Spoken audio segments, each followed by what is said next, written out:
Permisi, selamat pagi. Selamat pagi, silakan duduk. Mohon maaf, dengan Mbak siapa? Perkenalkan Bu, nama saya Mila. Oke, Mbak Mila, perkenalkan saya Osi, ahli gizi yang bertugas di Poligizi ini. Mungkin hari ini ada yang bisa saya bantu, Mbak? Jadi gini Bu, kemarin itu saya baru aja habis check up ke dokter dan katanya kolesterol dan tensi saya tinggi gitu. Kemudian saya disarankan untuk ke Poligizi ini. Oh baik. Apakah Mbak Mila bawa hasil check up kemarin? Oh iya. Oke. Saya coba lihat dulu ya, Mbak. Iya, baik. Oke, mungkin bisa ikut saya dulu ke sana untuk melakukan beberapa pemeriksaan. Oh iya, baik Bu.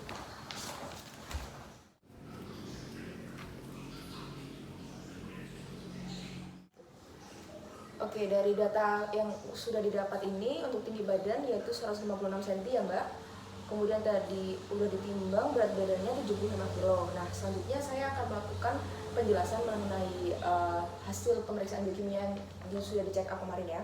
Baik. Jadi untuk kadar kolesterolnya cukup tinggi ya Mbak, yaitu 239 mg per desiliter.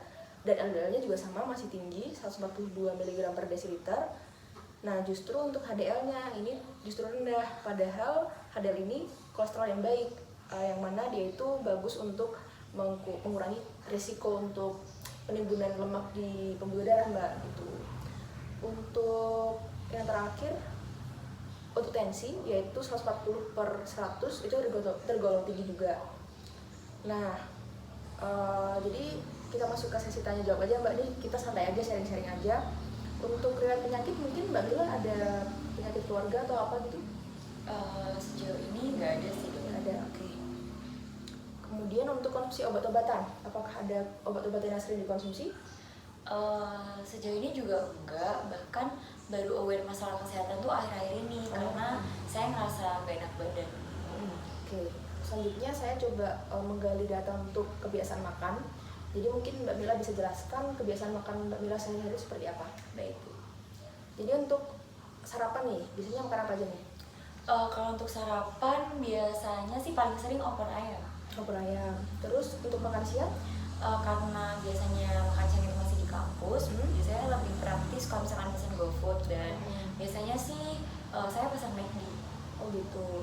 Kalau untuk makan siang ini kan biasanya nggak mesti order terus kan ya? Mungkin ada variasi lain gitu? Mungkin kalau variasi lain lebih ke nasi padang, kalau enggak ya nasi sayur sama ayam sih. Oh gitu. Berarti bisa saya simpulkan Mbak Mila ini sering makan ayam ya untuk lauknya? Iya, lumayan sering sih, bahkan suka banget sama kulit ayam. Oh gitu. Kalau konsumsi sayur mungkin ada sayur tertentu yang disukai gitu mungkin? Sebenarnya jarang makan sayur sih. Iya, makan sayur. Kalau buah? Buah juga kadang-kadang, tapi bahkan saya tuh lebih suka makan cemilan daripada buah. Apalagi kalau makan saya tuh harus pakai kerupuk. Oh gitu ya? Iya. Ada yang kurang gitu ya kalau Iya. nggak ada kerupuk ya? Oke, makan pagi udah, makan siang, sekarang makan malam nih. Apa aja biasanya? Kalau makan malam biasanya karena anak kosan ya yang praktis gitu bikin mie instan sih. Instan. Oke. Nah, mie instannya tuh biasanya mie instan aja atau mungkin ada pendamping lauk atau tambahan sayur gitu mungkin?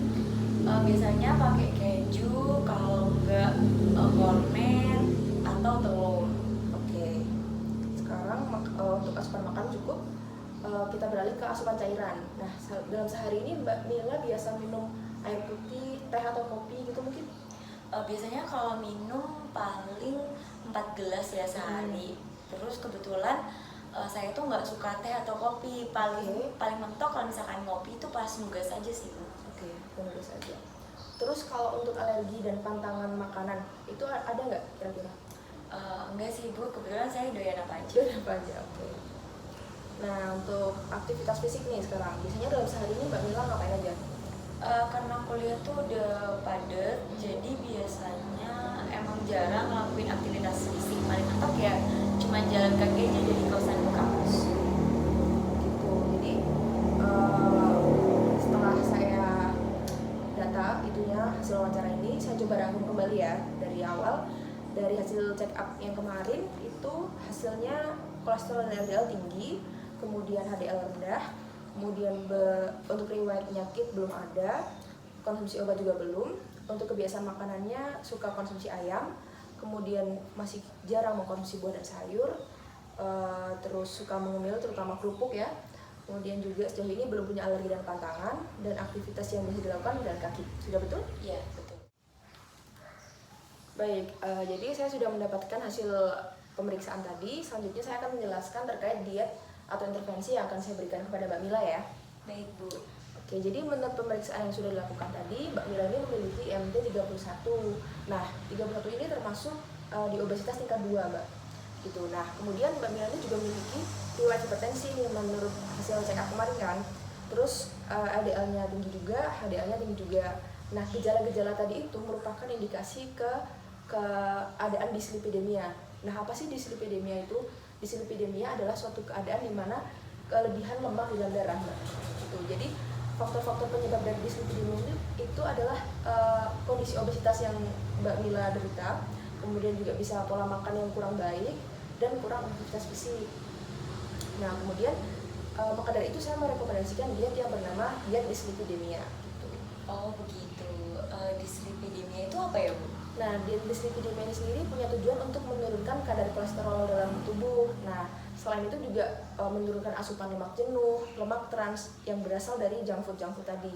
Kemudian diimbangi pula dengan penurunan berat badan sama peningkatan aktivitas fisik. Gitu. Nah, biasanya kolesterol dan LDL ini bisa disebabkan karena Mbak Mila mengkonsumsi makanan-makanan dari junk food yang banyak lemaknya, kemudian juga variasi bahan makanan yang kurang banyak seperti kurang makan sayur dan buah seperti itu, Mbak. Nah, untuk yang terakhir itu hipertensi, itu biasa disebabkan oleh kelebihan natrium. Nah, natrium itu di sini berupa garam. Nah, garam ini biasanya banyak di makanan instan dan junk food juga sama. Nah, untuk menghindari kondisi tersebut harusnya diimbangi dengan konsumsi buah-buahan yang mengandung kalium. Contohnya apa? Contohnya adalah pisang, kemudian ada apel gitu. Nah, saya dengar tadi Mbak Milo masih terkendala ya dalam konsumsi buah. Iya, Bu. Betul. Untuk itu bagaimana ya, Bu? Oke, jadi sebenarnya untuk mengubah suatu pola makan itu nggak bisa drastis, Mbak. Jadi nggak bisa langsung ekstrim pindah ke makanan yang sehat-sehat. Sebisa mungkin diubah dari kebiasaan kecil. Jadi misal Mbak Mila biasanya belum pernah makan buah, bisa tuh coba beli buah di sekitar kosan, beli sepotong, terus ditingkatkan menjadi 2 potong seperti itu. Jadi nggak harus langsung berubah drastis tuh. Nah, untuk lebih lengkapnya saya punya rekomendasi menu yang sudah saya buat di dalam leaflet. Ini bisa di scan di QR code di sini. Nah, itu bisa dilihat sendiri. Untuk lebih lengkapnya bisa dibaca. Tapi di sini saya tetap akan menjelaskan beberapa keuntungan atau fungsi-fungsi dari bahan makanan tersebut supaya di sini kita belajar bersama aja ya. Jadi Mbak Mila jadi lebih tahu bahan-bahan apa aja sih yang bagus untuk mengurangi berat badan, terus apa aja sih yang bagus untuk mengurangi lemak jenuh seperti itu. Jadi di sini ada pepes ikan. Ini alasan saya memilih ini adalah ikan ini memiliki lemak jenuh yang sedikit. Terus ada juga saya merekomendasikan apel dan pisang karena dia mengandung tinggi kalium. Kalium itu bagus untuk menghindari hipertensi. Kemudian ada juga untuk makan siang dan makan malam saya tetap merekomendasikan ayam di sini, tapi dengan catatan jangan pakai kulit ya, Mbak. Bagusnya dihindari kulitnya. Terus juga untuk pemasakannya diusahakan tidak digoreng. Jadi bisa seperti dipanggang atau mungkin di sini ada saya rekomendasikan bola-bola daging ayam seperti itu. Jadi karena tidak bisa langsung drastis, tetap saya miripkan dengan pola makan Mbak Mila yang dulu gitu. Terus saya juga ada rekomendasi bubur kacang hijau karena kacang hijau itu merupakan sterol dari tumbuhan yang dapat mengurangi kolesterol gitu. Oke, mungkin itu yang bisa saya sampaikan untuk rekomendasi menu. Nah, kemudian menu-menu ini juga perlu diingat sudah saya sesuaikan dengan aktivitas harian. Jadi sebisa mungkin Mbak Mila ditingkatkan sedikit demi sedikit aktivitas fisiknya, mulai dari misal jalan-jalan ringan atau jogging, atau mungkin bisa home workout di YouTube, itu kan sudah banyak tersedia.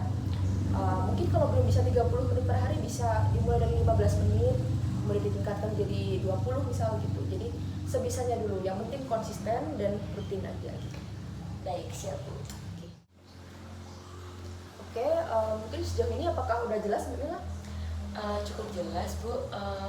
Tapi mungkin kedepannya apakah saya perlu datang lagi ya? Oh boleh, boleh sekali. Mungkin minggu depan kalau mau kontrol lagi bisa? Bagaimana? Sepertinya bisa Bu, mungkin di hari Jumat karena kebetulan udah gak ada kelas jadi.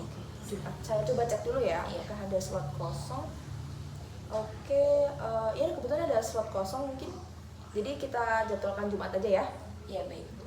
Oke, jadi kira-kira masih ada pertanyaan lagi yang mau ditanyakan? Sudah cukup jelas Bu. Ya.